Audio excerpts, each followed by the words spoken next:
Olá a todos! Nessa aula nós vamos estudar o conceito de conexo por caminhos. Bem, é, só para relembrar um pouco, né, o que é um caminho em espaço métrico? Um caminho em espaço métrico, m, é nada mais nada menos que uma aplicação contínua, que vai do intervalo de 0 a 1 até m, aonde o f de 0 igual a e o f de 1 igual a b são ditos pontos extremos. Um conjunto ele é conexo por caminhos se, porventura, quaisquer dois pontos dentro do seu conjunto M, existe um caminho que liga os dois pontos. Então, esse é o conceito de conexo por caminhos. Vamos começar a estudar suas primeiras propriedades. Então, o primeiro resultado que nós temos é o seguinte, que se o espaço métrico M ele é conexo por caminho, então M é conexo. Então, como é que nós vamos demonstrar esse fato? Primeira coisa é tentando provocar uma cisão nesse conjunto M. Então, vamos considerar M como A união B, aonde A e B são abertos,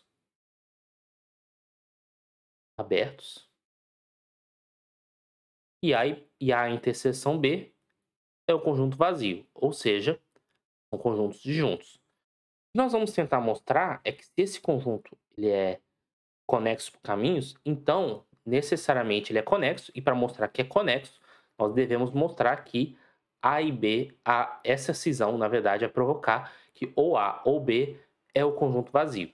Então, nós vamos supor, no primeiro momento, nós vamos supor que existe um elemento A pertencente ao conjunto A e existe um elemento B pertencente ao conjunto B. Vamos supor, no primeiro momento, que esses conjuntos não são vazios. Se eles não são vazios, como o nosso espaço métrico ele é conexo por caminho, existe uma aplicação alfa, vou chamar assim, que vai de 0 em 1 em M, de alfa contínua, de tal maneira que alfa de 0 é igual a A e alfa de 1 é igual a B.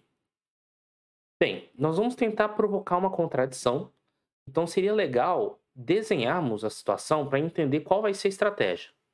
Então, se eu estou querendo mostrar que o conjunto não é conexo, ou seja, que é uma cisão não trivial, eu tenho o meu conjunto A e o meu conjunto B. Eu sei que o meu elemento A está aqui, eu sei que o meu elemento B está aqui. Como eu sei que o conjunto é conexo por caminhos, eu sou capaz de ligar o conjunto A até o conjunto B, de tal modo que isso que está em verde está inteiramente contido no nosso espaço M.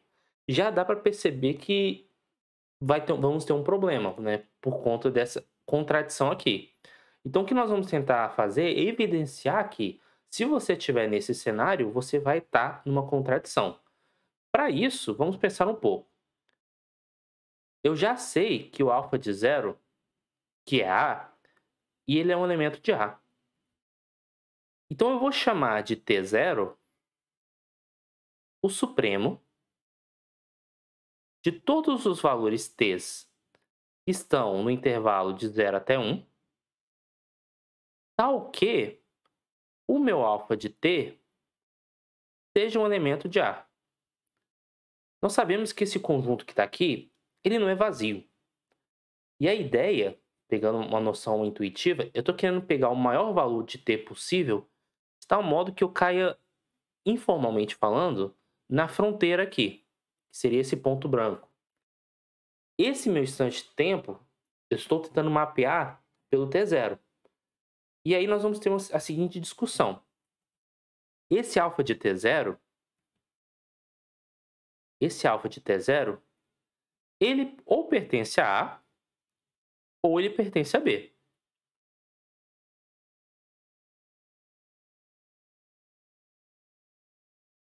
Vamos mostrar que ele não pertence a B. Então, se porventura alfa de T0 é um elemento de B, a gente sabe que B é aberto. Isso implica que existe um epsilon positivo, tal que, vamos colocar assim, e quando você considera uma bola centrada no alfa de T0 de raio epsilon, essa bola está inteiramente contida no conjunto B. Em outras palavras, se você sabe que o alfa, vamos supor que o alfa de T0 estivesse aqui, ó, nesse conjunto aqui, no conjunto B. Como esse conjunto é um conjunto aberto, você é capaz de criar uma bola de tal modo que todo mundo que está dentro dessa bola está no conjunto B. E a ideia é tentar chegar numa contradição com o conceito de supremo, porque nós sabemos que alfa é contínua. E se alfa é contínua, a gente sabe que vai existir um delta positivo, tal que, quando você avalia, por exemplo, para todo t pertencente à bola centrada em T0 e raio epsilon, perdão, raio epsilon não, raio delta, para todo t que está aqui, você irá concluir que o f de t pertencerá à bola alfa de T0, epsilon. Na verdade, uma correção, né? Deixa eu só não tomar um... Aqui eu tomei, não tem F que é alfa, na verdade. O que eu quis dizer, alfa de T vai pertencer à bola centro alfa de T0, raio epsilon. Porque é a intuição da função contínua, né? Se você tem um T0 aqui, um alfa de T0, na verdade, você é capaz de criar uma bola de tal modo que o alfa de T esteja dentro dessa bola. Então, existe um delta positivo para todo T nesse tempo, tal que o alfa de T pertence a essa bola. E o legal é que a gente vai conseguir chegar a uma contradição tanto para B quanto para A. Porque observe o seguinte. Se você tem, por exemplo, o seu T0 aqui, como a sua função é contínua, esse conjunto aqui a gente consegue visualizar como um T0 menos delta e um T0 mais delta. E aí o que acontece? Se eu tomo, por exemplo, eu estou supondo que essa bola aqui está contida em B. Se eu tomo, por exemplo, este valor aqui, que está em verde, isso implica que o alfa desse ter aqui estará nessa bola. Se o alfa desse t está nessa bola, automaticamente, como essa bola está contida no conjunto B, você vai dizer que o alfa desse cara vai estar contido em B. Vamos chamar esse cara de T1, por exemplo. Então, com base nesse cenário, você está dizendo que o alfa de T1 é um elemento de B, mas o seu T1 é menor do que T0. Isso é uma contradição. Por que é uma contradição? Porque o T0 é o supremo dos T's, de tal modo que o alfa de T seja um elemento de A. Se você encontrar esse T1 que é menor do que o T0, que ainda seja um elemento de B, você encontrou uma cota menor do que o supremo, uma cota superior menor do que o supremo para aquele conjunto que eu estabeleci. E aí você vai chegar numa contradição. Agora, se você troca a demonstração, tentando supor, por exemplo, ao invés do alfa T0 pertencer a B, você supor que ele pertença a A, se você reproduzir exatamente o mesmo argumento, basta você tomar um T2 aqui. Porque aí o seu alfa de T2 ele vai ser um elemento dessa bola, consequentemente está contido em A, então você vai concluir que o alfa de T2 vai estar contido em A. E aí o que acontece? O seu T0 é menor do que T2, e aí você encontrou algum elemento maior do que o supremo do próprio conjunto. Outra contradição. Ou seja, se você supor que existe um elemento A no conjunto A e existe um elemento B no conjunto B, você vai chegar numa contradição. Isso quer dizer que esse cenário não pode acontecer. Se não pode acontecer, ou não existe elemento, perdão, ou não existe elemento em A, ou não existe elemento em B. Logo, o conjunto é conexo. Não vou nem escrever. Fica como exercício vocês terminarem essa redação. Um outro resultado que nós temos, que é muito interessante, é o seguinte. A imagem de um conjunto conexo por caminhos, através de uma aplicação contínua, é conexa por caminhos. E pense comigo o seguinte. O que nós acabamos de concluir? Se o nosso espaço métrico é conexo por caminho, logo ele é conexo. Ainda não sabemos a volta. Se um espaço métrico é conexo, implica em conexo por caminhos, porque é aquele jogo de lógica. Todo capixaba é um brasileiro, mas nem todo brasileiro é capixaba. O que nós provamos? Todo conjunto conexo por caminho é conexo. Mas ainda não sabemos se todo conexo é conexo por caminho. Inclusive, isso vai ser um tema de uma aula futura para discutir isso. O importante agora é tentar fazer algumas aplicações. Nós sabemos que imagem de um conjunto conexo é conexo. Na verdade, eu não me recordo se eu já demonstrei, mas isso é um fato. Mas essa proposição diz que a imagem de um conjunto que é conexo por caminhos, através de uma aplicação contínua, é conexa por caminhos. E a demonstração é bem simples, na verdade, por quê?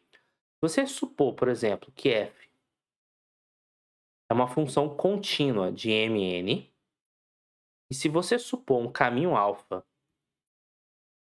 em m,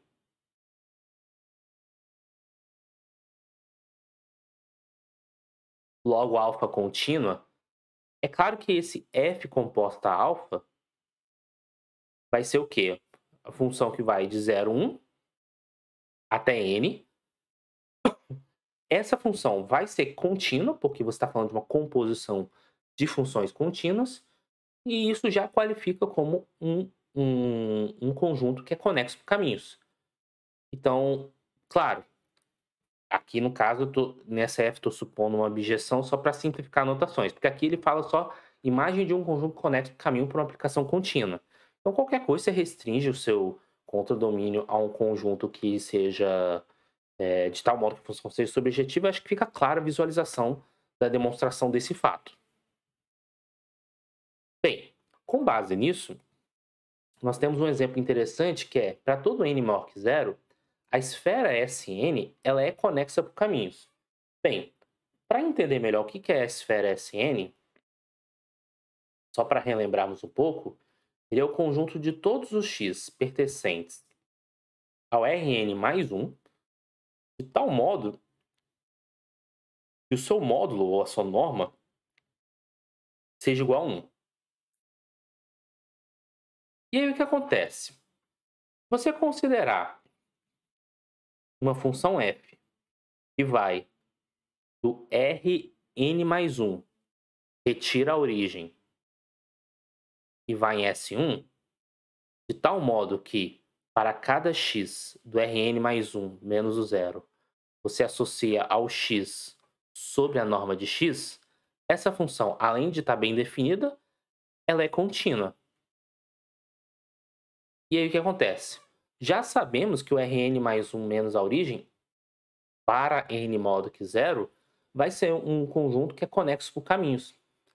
Porque, por exemplo, para n igual a 1, você está no R2 menos a origem. Então, você consegue fugir da origem. Então, você consegue, para quaisquer dois pontos desse espaço, criar um caminho que liga os dois pontos.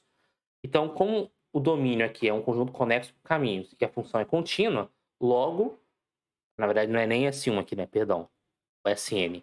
Logo, o nosso Sn, para n modo que zero, ele é um conjunto conexo por caminhos.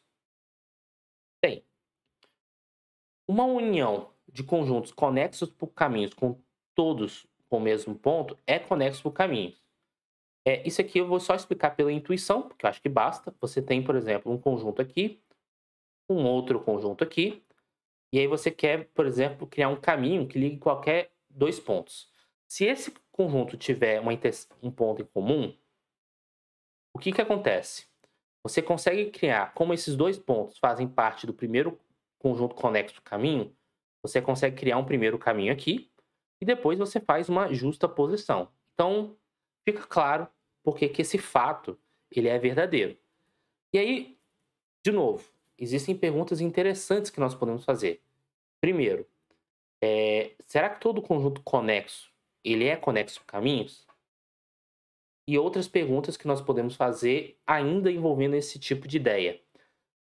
O fundamental aqui para vocês perceberem é que A todo momento, eu vou estar conversando com a relação de conjuntos conexos e conjuntos conexos caminhos.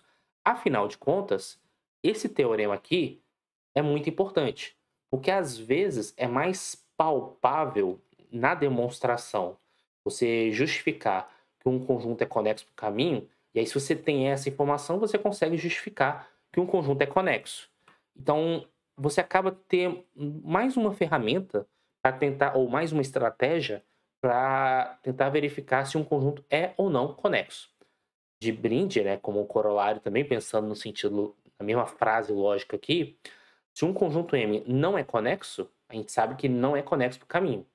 Então, observe que já temos uns resultados interessantes nesse diálogo que existe entre conexo caminho e conexo. Então, peço muito que vocês continuem apoiando, podem dar sugestões de melhorias e até a próxima.